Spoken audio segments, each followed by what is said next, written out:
I'm just using this for audio. I thought it would be cool to have some ambience, but I'm just going to literally set this right here.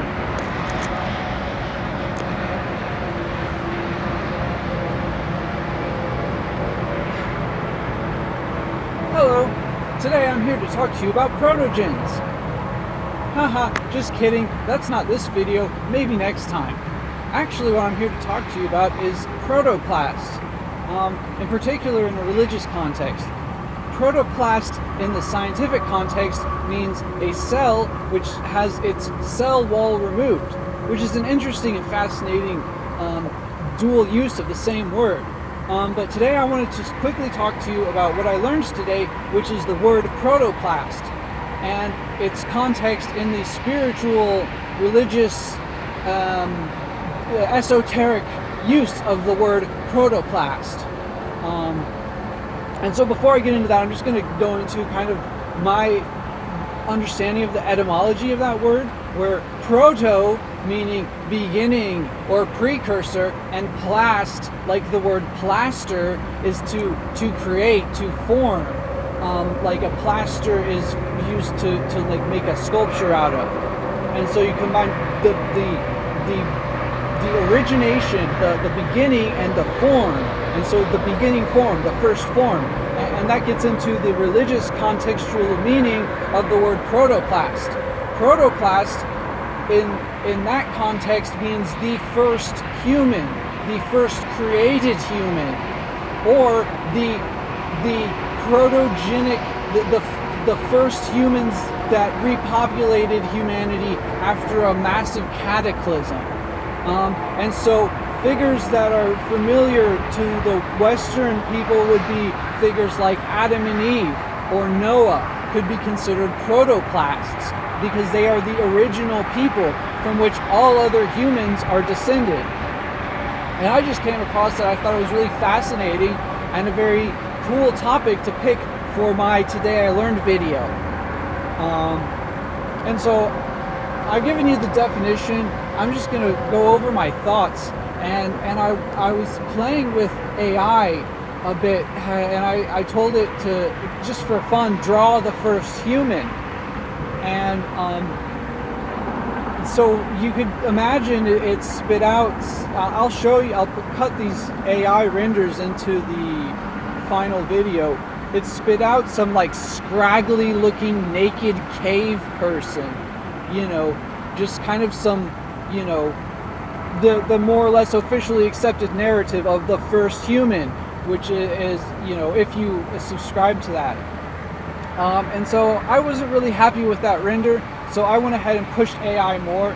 And then the second prompt, I don't remember these first few prompts, and I didn't save them because I wasn't happy with the results. But the second prompt, I think I asked for draw the first person, the protoplast. I actually put the word protoplast in the prompt the second time, and I think I switched human to person.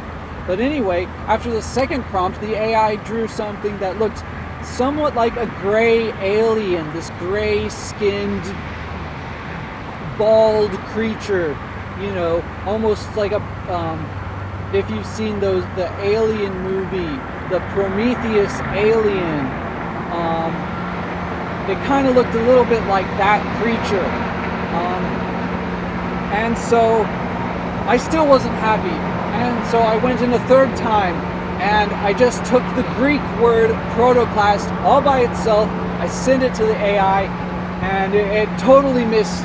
It just drew like a freaking Greek hill.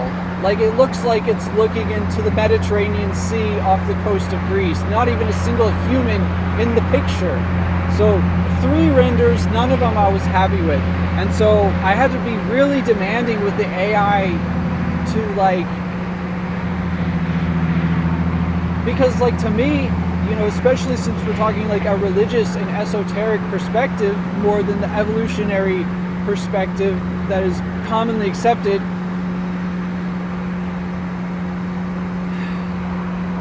I wanted it to be respectful, and so I literally put that in the prompt. I said, so I actually saved the last one I used. I will put it in, but I basically said, draw a respectful rendering of the first person, the first human, taking into context the metaphysical and religious implications of this first person, and also taking into context consideration the fact that nobody actually knows what the first human looked like, if there was a first human, or the protoplast, the first repopulator after the most recent cataclysm. And so protoplast can apply to an individual or a small group of survivors after a cataclysm. So it's not necessarily a singular protoplast like Adam and Eve, and Lilith is also considered. And when you go to the Wikipedia article, I don't expect people to read my blog where I links to the Wikipedia. But if you go to the Wikipedia article about protoplast, it gives you a nice long list of names of different protoplasts in different religious traditions. These characters, these foundational archetypes. And I didn't even really have enough time to read through the whole list. I bookmarked it. I do want to study this concept a bit further in depth because I find it fascinating. And ultimately, I told the AI to do that, and it finally kind of put out something that I could be happy with. A fairly respectable drawing of what someone might imagine the protoplast could look like. It still put in like two presumably floating space balls behind it, which doesn't even make sense for Earth. Like, what, Earth had 2 moons back then or something, or it's implying some sort of panspermia, that humans were on a different planet and the first human on Earth, came from another planet. It kind of implied that with the drawing, but ultimately I found the drawing, it was, aesthetically satisfying sufficiently to be considered like a respectable AI render of a metaphysically and religiously significant character. Granted, it was still kind of male-formed, with a big beard, and humans, presumably there had to be at least a male and a female protoplast, if not more.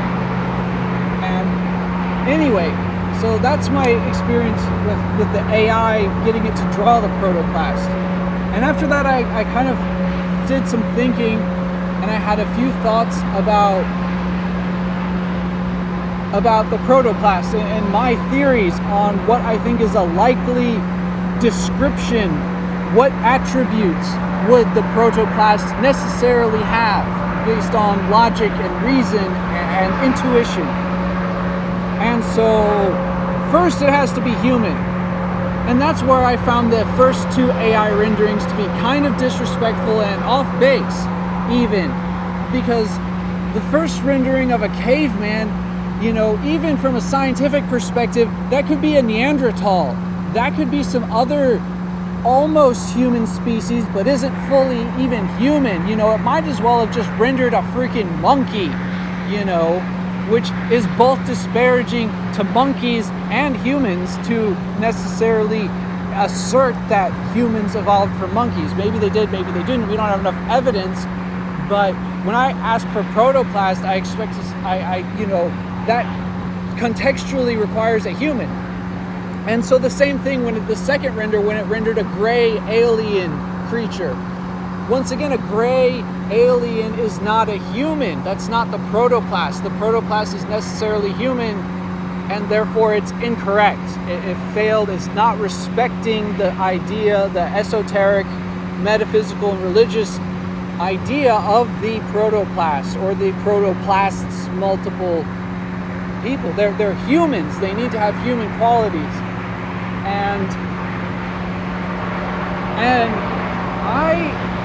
So there's different perspectives, and that AI behavior embodies 2 contradictory perspectives.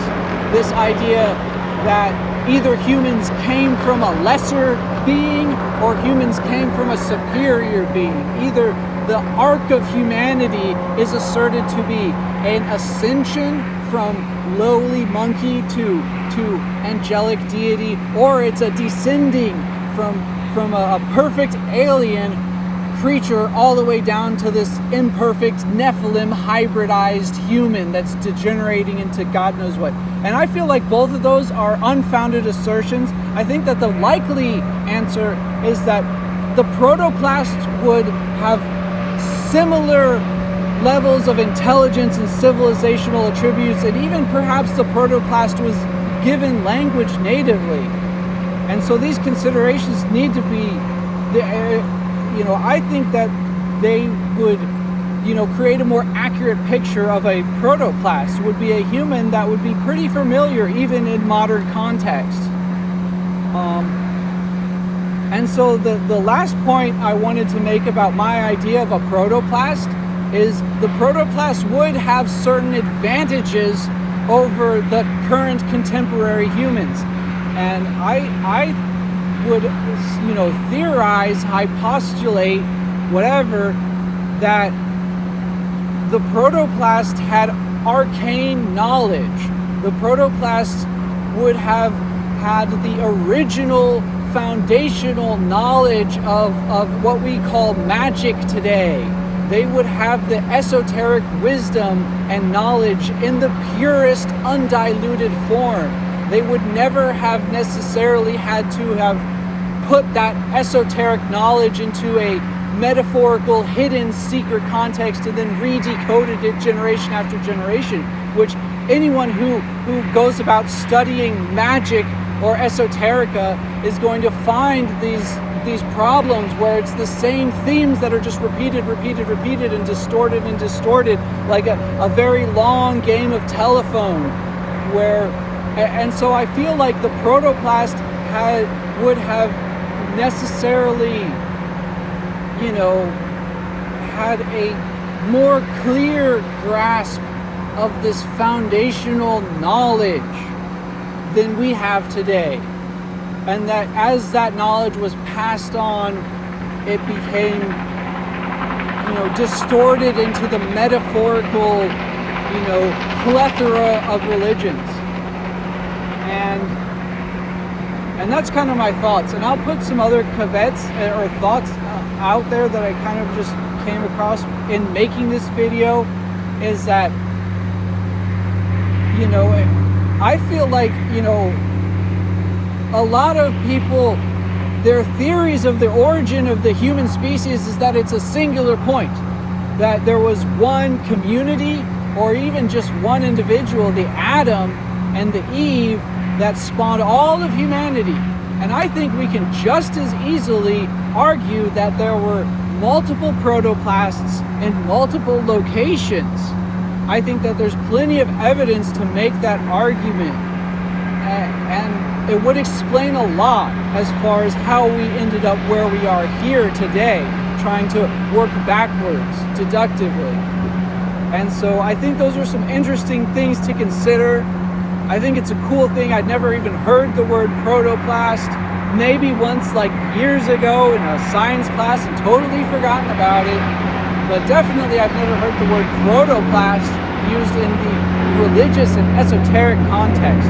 I found it fascinating. I just wanted to share that for my Today I Learned video. So thank you for watching. Until next time, it's everyday bro. Yeah, everyday bro. All right, we did it. We did it.